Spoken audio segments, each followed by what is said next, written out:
Hey y'all, welcome back to the Book Stamp. I'm Kate, and today we're going through all the books I read in the month of September. This month was a great reading month for me. I read so many really good books. I think several possibly that will make my top 10 of the year. We'll see. There's still time for a couple more surprises to sneak into the list, but some great books. So we will get started, and we're going to go through them in the order that I read them this month.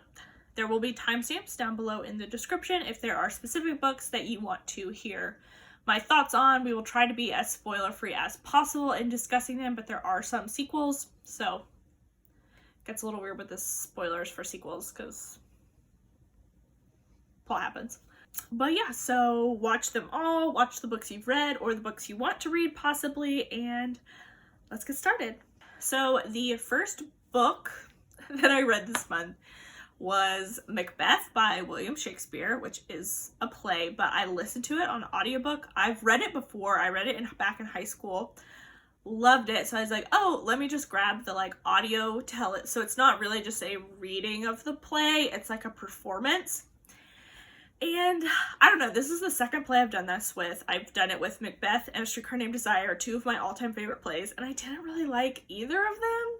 So I think this might just not be the medium for me to consume plays in. They're very easy and quick to read, and sort of with the audio version, you lose the stage directions. I don't know, I don't really like them. So anyways, so I don't want to really give it a rating because I didn't feel like it was the best representation of the book or the play.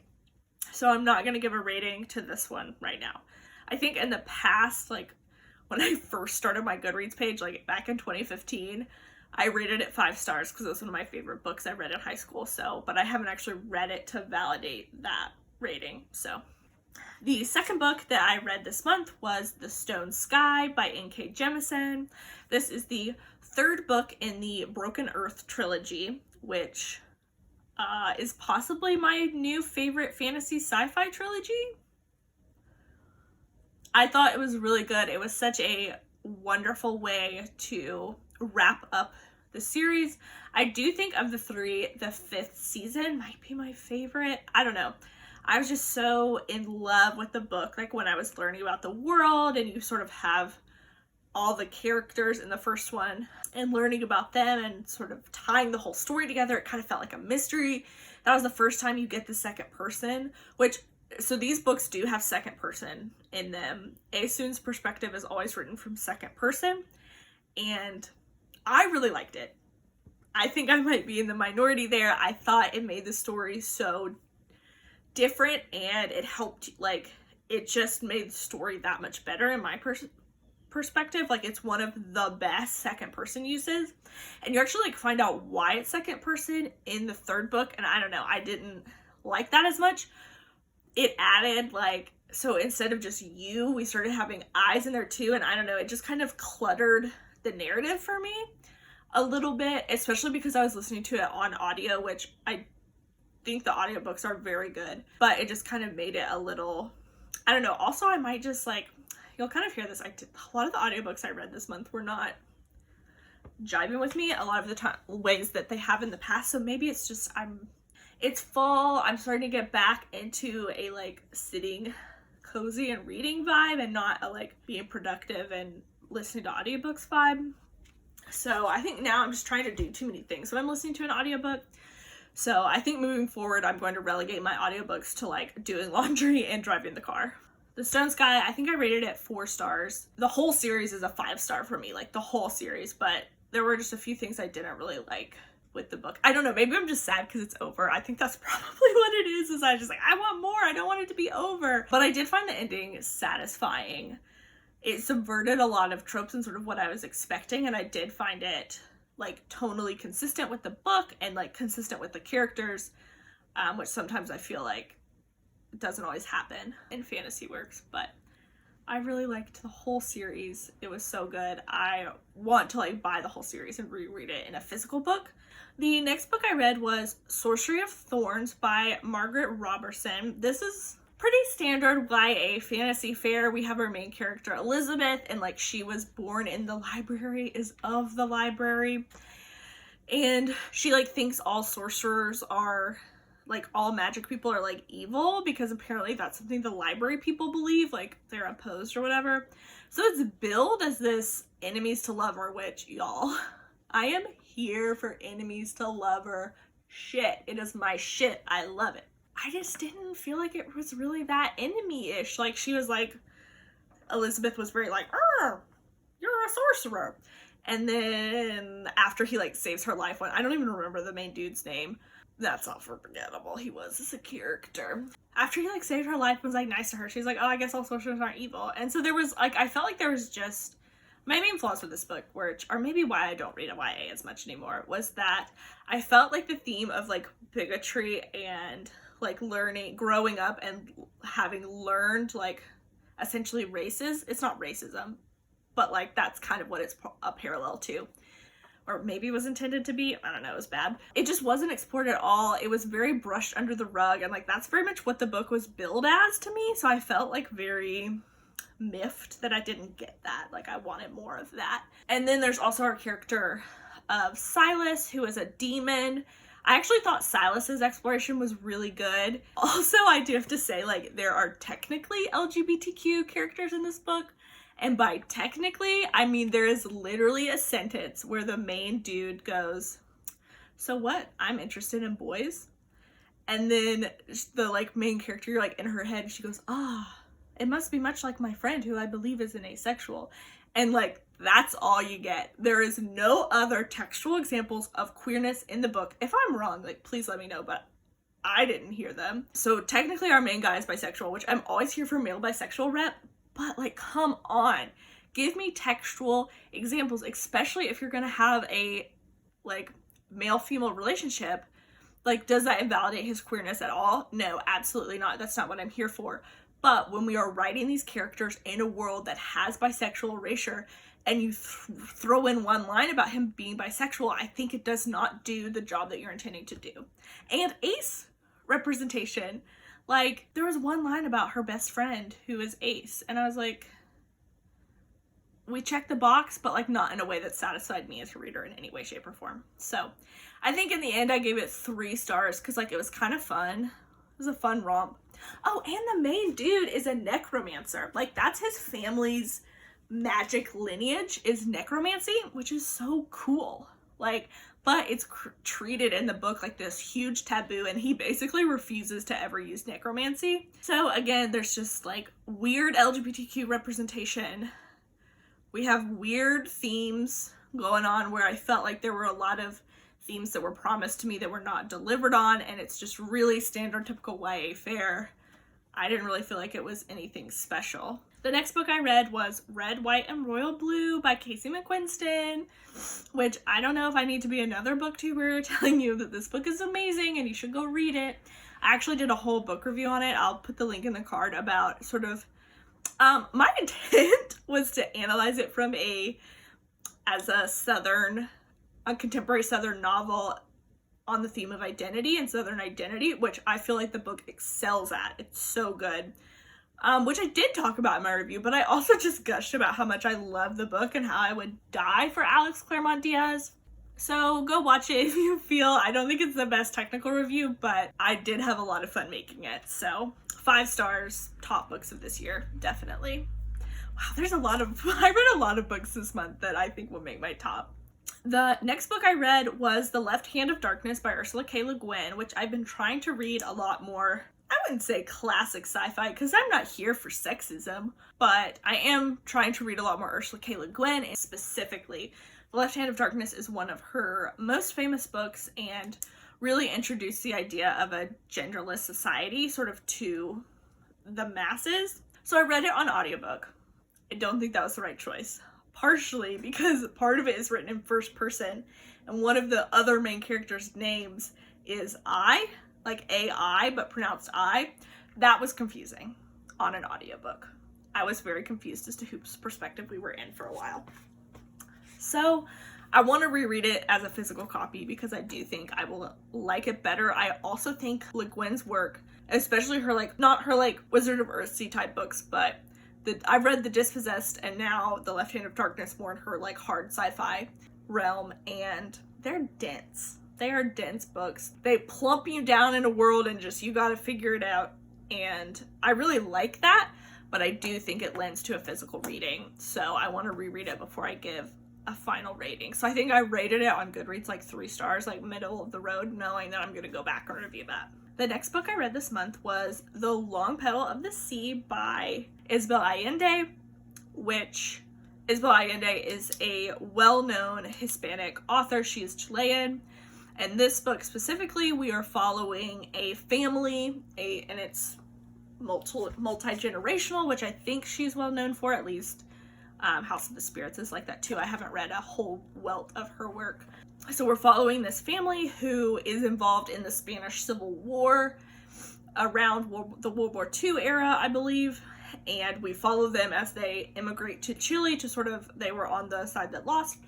And so they immigrate to Chile, and then they are there for Chile's socialist revolution and then the following military dictatorship. And so you have this like whole historical background that then this family is experiencing life through, and the main characters basically get married out of desperation, and so you get to follow their love story and their children, and it's just beautiful. It's beautiful. So I started it a long time ago and then didn't finish it before my audiobook on the library expired, and so then I finally got it back again and I finished it just in time for Hispanic Heritage Month.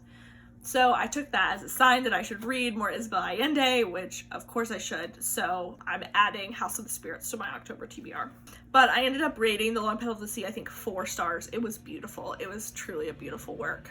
The next book I read this year was The Cove by Ron Rash. Again, I got it on audiobook. We follow our main character, and she's an outcast basically from her town because her family lives in the Cove, which is sort of where weird stuff happens, and she has like I think it's like a port wine stain on her face, and so people think she's like cursed and is really ostracized from the town.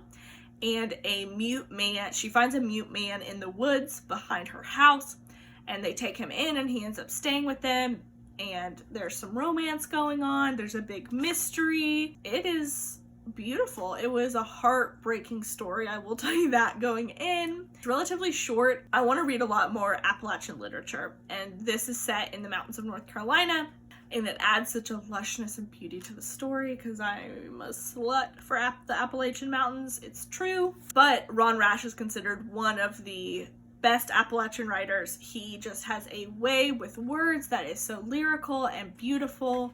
His way of conveying place and character is wonderful. I rated this 4 stars. It was very, very good, and I highly recommend it if you want to read some Ron Rash. The next book I read this month was Space Struck by Paige Lewis.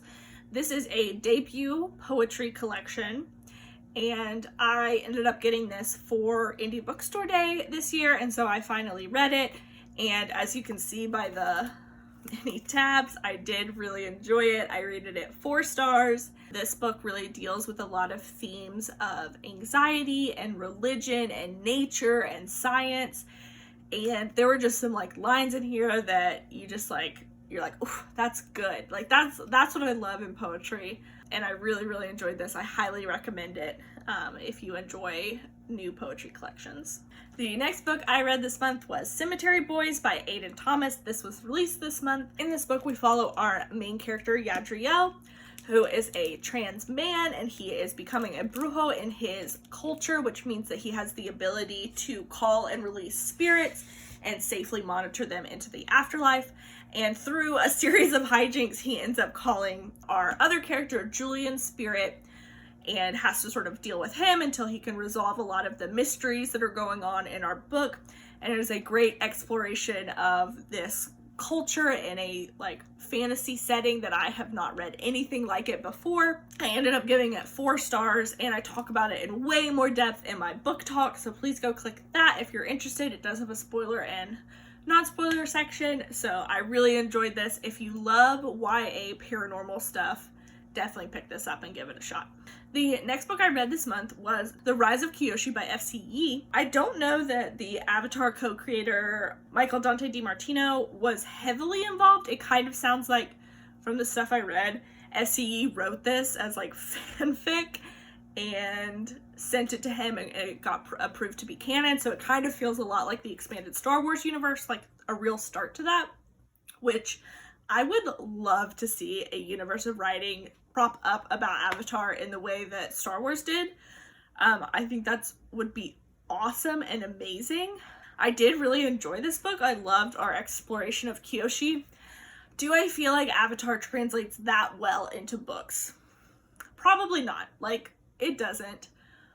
But this was still good. I still enjoyed this. We have a bisexual main character, so we got lady love, sapphic love in here, and I was here for it. It was so cute. And you sort of follow Kyoshi as she figures out she is the Avatar and goes through sort of her first adventures as the Avatar that are riddled with all sorts of problems, and sort of you get to learn where her makeup and her fans come from and her family history.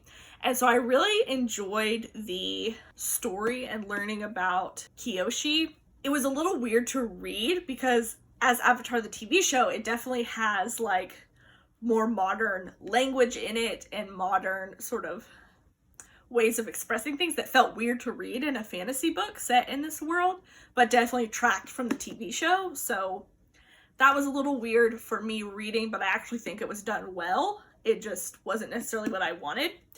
It does really read like fan fiction. Like there's some kind of fan fiction-y tropes in here. But it's fun. I feel like it could have been edited. It is like 450 pages almost, and I feel like it could have been cut down a little bit. The sequel is actually like is 100 pages shorter, so I am interested in reading that fairly soon to see if it sort of, I feel like the second book is going to benefit a lot from his experience writing this one. So if you love Avatar, I do recommend reading it, but don't go in with the highest of expectations. So I ended up rating this 3 stars. The next book I read this month was This Is How You Lose the Time Warp, which was a dual written sci-fi novella. And this novella basically follows our 2 main characters, Red and Blue, as they are involved in a sort of 2-sided war about how the future is going to unfold. And so they do a lot of time travel to quite subtly change the flow of time and how things are happening. And you know, that's not really important to the story. That's not what the story is about. The story is truly about a beautiful exploration of an enemies to lover trope, which, as I've already talked about, is my shit. I love it. So we get their like love story, and the real beauty of this novel is the language and how it's written. And I read it on ebook. I already want to reread it. There's a lot of books in here I want to reread this month. This should make my top 10 of the year. It was beautiful. It was so unique. It was unlike anything I've ever read before. Probably unlike anything I will read again. I know I've heard a lot of people rave about it on BookTube about like the language that was used, and it was so fun to read. And so basically it's an epistolary novel where these 2 characters are writing letters back and forth, and even though we're in this super advanced high-tech society, they have to be so inventive and clever about how they're sending their letters. And so like they're sending letters via like what a seal has like eaten over the past years, and the rings on a tree for the past 100 years, and just these really clever, beautiful ways. I feel like there's so many layers to the book. I feel like I'm gonna learn something new every time I reread it, which probably will be often. So I rated it 5 stars. I loved it. And the last book I read this month was Transcendent Kingdom by Ya Gyasi, which probably going to be the best book I read this year, hands down. Might be the best book I've read of all time. We'll see. I probably will reevaluate my rankings here pretty soon. But I love this book. Basically, we follow our main character, Gifty, as she deals with finishing her PhD, even though her mother has just sunk into another major depressive episode and has to come live with her.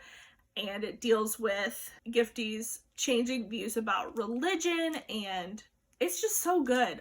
I can't talk about it anymore because I just recorded my whole book talk about it, so I'll link that above if you want to hear me talk about it in more depth. But this book was amazing. 5 out of 5 stars, 10 out of 5 stars. Go read it. It's so good. So when I filmed my September reads, I filmed it on September 30th, thinking that that was all the books I was going to get through, but then that night I ended up finishing Uprooted by Naomi Novak on audiobook. It's probably about, I'm gonna give it like 3.5 stars. I really, really, really loved the beginning and the setup and building the world and the magic system and the characters. And I really loved the dragon, Anezka and Kasha's relationships. But then when we sort of got into the final act, our big bad of the Wood Queen and sort of delving into all of that, I don't know if I just like wasn't in the mood for it, or it just didn't work on audio as well. Again, maybe I should just like kind of chill on the audiobooks for a while.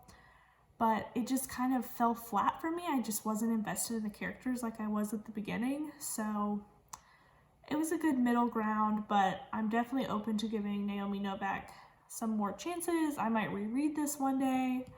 So that's sort of the final book for September. Well, thank you for hanging out with me today as we went through all of the books that I have read this month. It's been a great reading month. So good. Just thinking about all these books again has made me realize how great of a month it was. Drop a comment down below if you've read any of these books, and thanks for hanging out, y'all. Bye.